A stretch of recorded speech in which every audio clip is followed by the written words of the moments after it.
మరాఠా సమాజం తాజాగా ఆగ్రహం వ్యక్తం చేసింది. హైదరాబాద్లోని బేల మండల కేంద్రంలో శివాజీ కూడలి వద్ద మహారాష్ట్ర వనికి చెందిన బీజేపీ కార్యకర్త సుధీర్ సాడేలు దిష్టిబొమ్మను దగ్ధం చేసి నిరసన వ్యక్తం చేశారు. మహారాష్ట్రలో ఎన్నికల ప్రచారంలో పాల్గొన్న సుధీర్ అనుచిత మరాఠా సమాజంపై అనుచిత వ్యాఖ్యలు చేశారంటూ మండిపడ్డారు. మరాఠాలు ఎన్నికల్లో కేవలం డబ్బులకు లొంగుతారంటూ సుధీర్ చేసిన వ్యాఖ్యలను చారంటూ కూడా ఆగ్రహం వ్యక్తం చేస్తూ ఆయన దిష్టిబొమ్మను దగ్ధం చేశారు. ఈ సందర్భంగా వారు మాట్లాడుతూ సుధీర్ వ్యాఖ్యలను ఖండించారు. వెంటనే మహారాష్ట్ర ప్రభుత్వం సుధీర్ సాడేల్పై కేసు నమోదు చేసి చర్యలు తీసుకోవాలని డిమాండ్ చేశారు.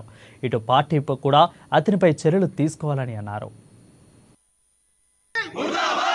साले कुणबी 500 रुपये विकणारे कुत्रे आहे म्हणून त्यानं म्हणला.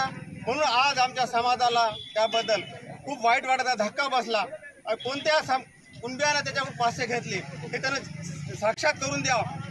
कारण कुणबी समाज हा सगळ्यांना पोषिता समाज आहे, सगळ्यांना मदत करणारा समाज आहे आणि एवढ्या मोठ्या समाजावर त्यानं जे किचड उचलला, त्यानं जे हे केलं त्याबद्दल आमचा कुणबी मराठा समाजावर जेव्हा आपत्ती येते सर्व मराठा एक होऊन त्याचा विरोध करावा.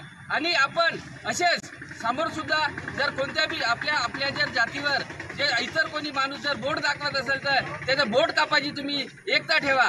आजपर्यंत आपल्या समाजामध्ये आपण युनिटी कवा नाही केली. एक युनिटी बनून राहा. समाज कोणताही राहू दे,